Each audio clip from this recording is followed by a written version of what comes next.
Yeah, so if you're on this machine, you've probably noticed that there is no video that shows how to remove the blade if you're having any issues with it. So I'm going to show you right now. First, sorry my table is an absolute mess, okay?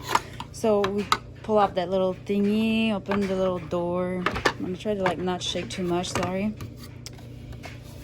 So like this is your blade right here, okay?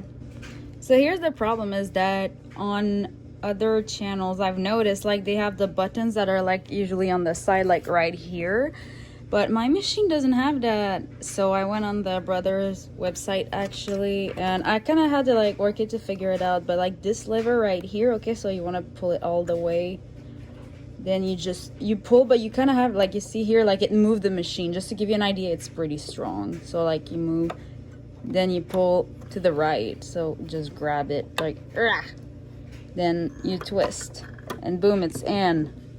Then you close it, boom. I'm gonna try to do this with one hand, but there you go. No blade cutting here.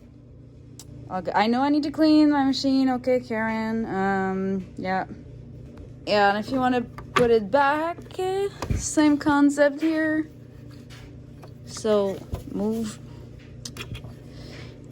that, the lever's right here.